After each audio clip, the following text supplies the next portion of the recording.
Launch control, this is Houston. We are go for launch. Hold on to your lug nuts. It's time for an overhaul. Turn it up some. I'm your huckleberry. I don't give jobs, I hire men. You won't give me anything, and I won't give you anything. Collision, sir. Whoa, relax. We're not even moving. There's no crying in baseball! Live and statewide from Spence Broadcast Plaza, we're in News, New Mexico with Jim Spence and Michael Swickard. I am the aforementioned Michael Swickard, as Dennis Miller likes to say. Only doesn't use Michael Swickard. We got Aaron Henry Diaz here. Jerry Harden is our News NM producer, director, and on the line we have the answer to this is org, and we're going to start out with Energy Makes America Great. Org. For Marita Noon. Marita Noon I'm Energy. so glad you gave me the answer before you gave me the question. If they did, I might do better on Jeopardy if I worked with you. Okay, the answer is gouged by the wind. The answer is 31.9% more for electricity than states without them. The answer is I lost my como se llama in the wind business. What is the question here? What is wind energy? Exactly. T-Bone Pickens. He didn't actually say I lost my como se llama. He said I lost my donkey in the business. I think you can say that word on the radio. Donkey. Especially when you're quoting T-Bone Pickens. Okay, well, My mother wouldn't be happy if I say ass on the radio, but Oh, that's what no, T-Bone she Pickens said it. Okay, I lost my ass in the wind business, said T-Bone Pickens, and he said, I'm in the wind business. Everybody was quoting him because he decided he'd jump into it. What is going to make the wind business make you money right now?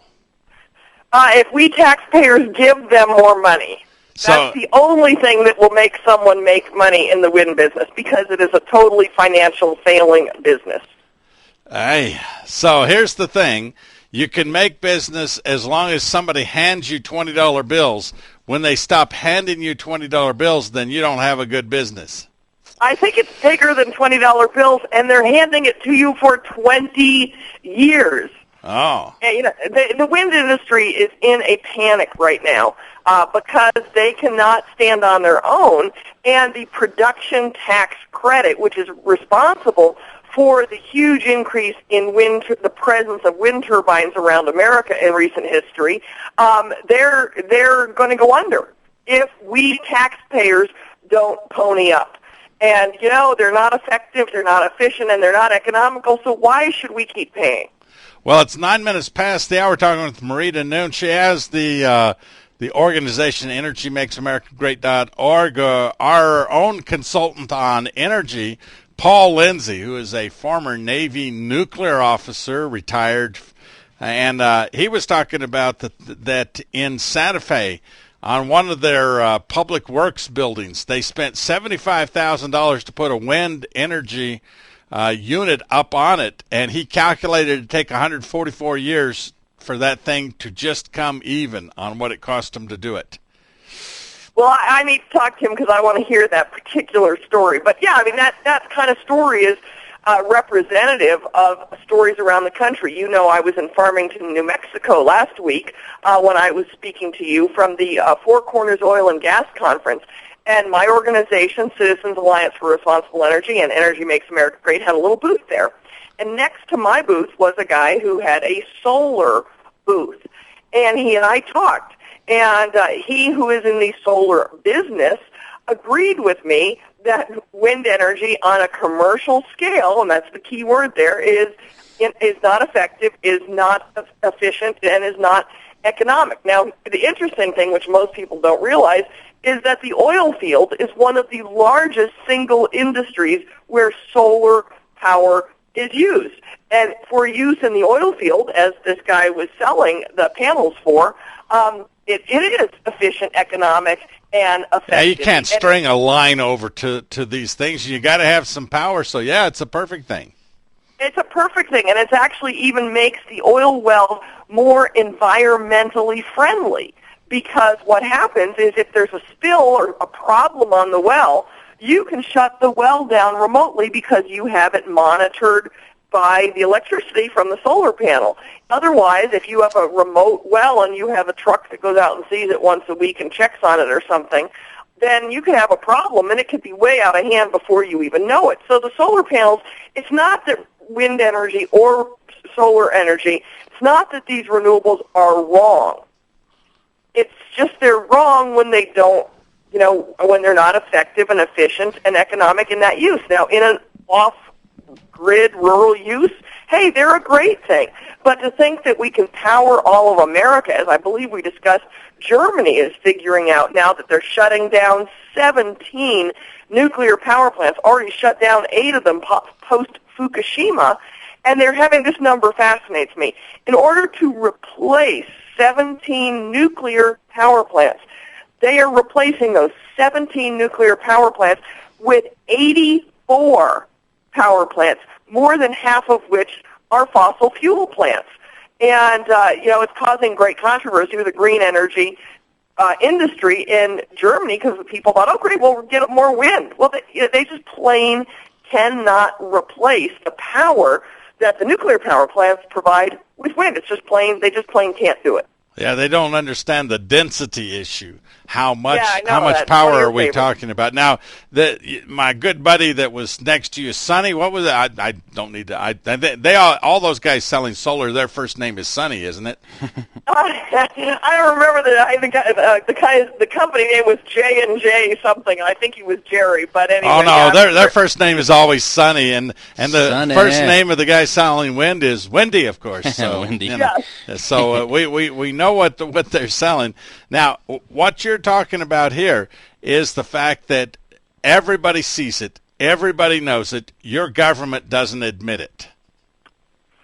Well, our government right here in New Mexico is one of the ones who are paying 31.9% more for electricity, as you quoted from my article, which is a quote from the Wall Street Journal at the beginning here, is our state is one of those that has a renewable portfolio standard, meaning that we are required, we ratepayers and taxpayers, but in this case it comes out of the ratepayer pocket, we are required to pay for renewable energy in this state. You get nothing different, but you get to pay 31% more. Gosh, how nice. More with Marita Noon, EnergyMakesAmericaGreat.org. Where's the booze? I got robbed by a sweet old lady on a motorized cart. I didn't even see it. Government. But it wasn't Marita Noon who did that. Wasn't her at all. Hopefully not. Hopefully not. We are News New Mexico. And it is Tuesday, May 15th. Aaron Henry Diaz is here. I'm Michael Swicker. We're talking with Marita Noon, EnergyMakesAmericaGreat.org. Now, Marita, Wednesday, there's going to be some new laws taking effect in New Mexico. One of them is clarifying a tax break for uranium enrichment plant near Eunice. I remember speaking with you probably it's been about a month or two, you advocated actually ending subsidies, and this isn't necessarily a tax break, isn't necessarily a subsidy, but ending all subsidies for not only alternative energy, but even for perhaps oil and gas. Is that correct? That is correct, yes. I think that, and again, you've got to draw the difference between what is a subsidy and what is a legitimate tax break, right, a tax benefit. And there is a difference. There is a difference when we are allowing somebody, particularly a state, I'm referring in that to federal, not to state, because states do give various industries, New Mexico did this with Eclipse Aviation, all states use tax breaks to certain industries as a way to lure industries to their state. And it's a bargaining chip that states have. So when I say we should eliminate these subsidies, including oil and gas, I'm referring specifically to federal subsidies. However, the specific point here is that if you eliminate subsidies such as the production tax credit for wind energy, which is what my article advocates, then the wind industry, as a wind turbine manufacturer who's quoted in the Financial Times column that I referenced, he says, if you take away the PTC, the production tax credit, the entire industry will collapse. And that industry we've been underwriting the wind energy industry. We as taxpayers have been investing in them. We as taxpayers have been giving them cash, which is actually what the PTC does, even though there's a whole different way they can get cash out of it. Even though it sounds like it's a tax credit, there is cash that the companies can get up front out of that PTC. If you eliminate that, they will fall apart. They will disappear. However, if you eliminate the few actual subsidies that the oil and gas industry gets, which are very, very few by comparison, they will continue. They will still be around. And I don't think my proposal of removing subsidies will happen, but I think you need to look at it and realize that if you do that, some industries will survive and others will totally collapse. And that's what the free market system does. If you can't make it on your own or with charitable contributions, if people don't think you're an essential enough entity that they'll contribute to your presence, such as charitable organizations, then we need to not be propping you up any longer. So let's differentiate that from, because my family's somewhat in the oil business, we drilled a couple of dry holes. Uh-huh.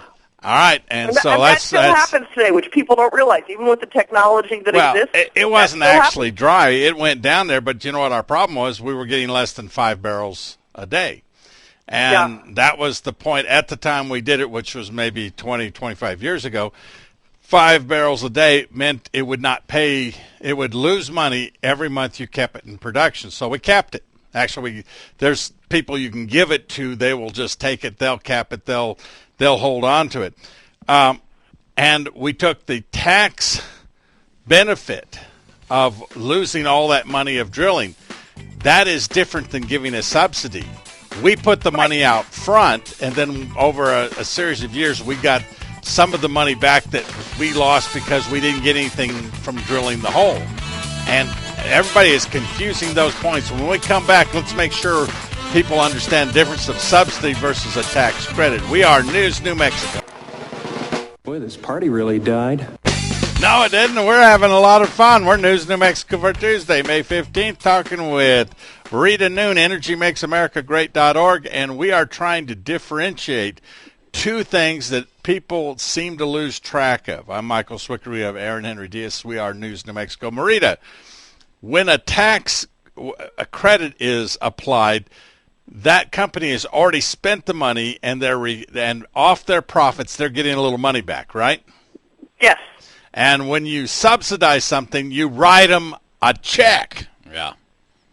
Yes, you give them a check, just whether they've produced anything or not. And in fact, in the wind energy situation, we're often writing them a check to not produce wind energy. So we pay people not to grow things, and we pay people not to produce things. I understand. And then we wonder what's wrong with this country. Yeah, I understand that the producers, the wind energy producers in Texas, actually had to pay the grid to take their electricity so that they could get their tax credit, get their subsidy. I think I told you I was on a plane a couple weeks ago flying into Midland with a guy who's in the renewable industry, and he said to me the rate they're shutting down the coal-fueled power plants, that if they have a summer in Texas like they had last year, they are going to have extreme brownouts, and people are going to be in for a really big shock, which could be, I think, the very best thing for them. I hate the thought that they would have to take, come on, this is the year 2012, Marita. We got all these people that have got college educations. We got all this, we got media everywhere you look. Come on, how come we have to touch the hot stove to find out it's hot? Why? Well, there's a good question. Because we have been fed a lot of lies, we have allowed the environmentalists to control energy policy in this country. Yeah, but there's going to be, in fact, here in New Mexico, you've got brownouts and blackouts coming if they close down those coal plants. Yeah, and that's what people are going to have because people have not been engaged in this issue. I mean, that's part of why you and I talk about this every single week. In fact, I want to mention for those that are in Albuquerque or come to Albuquerque that are listening, on May 30th, myself, along with Paul Gessing from the Rio Grande Foundation and a couple of others, are going to be having a panel thing, a free lunch at the Embassy Suites Hotel May 30th. And we're going to be talking about gas prices and what's behind that and the energy reality, which is what we talk about here every week. But in Albuquerque, May 30th, Embassy Suites, and what free time? Lunch. It's free lunch on the 30th, a Wednesday. Come up and have a good lunch with Paul Gessing. We have him on regularly, and we have you on every Tuesday in the second hour. We sure appreciate that. When people want to learn more about your organization, they go to energymakesamericagreat.org. Spell it out, Correct. right? And so that's it. And you have another name for your organization. Yes, we have a 501c3, which is primarily an educational emphasis rather than advocacy and lobbying emphasis, and that is Citizens Alliance for Responsible Energy. And that's at responsibleenergy.org, yes. And if you do everything right, Marita, the lights stay on. Well, if we can convince people that we need to change energy policy, it's got to be changed at the legislative level in the state of New Mexico and obviously at the federal level.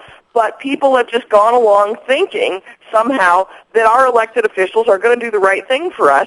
And we're going to see this summer, especially, as I said, in Texas and some of those places where the coal-fueled power plants have already been shut down versus just listed for a shutdown. We're going to see that happening. But, check out my column this week. The wheels are coming off the wind energy gravy train. Marita Noon, thank you so much.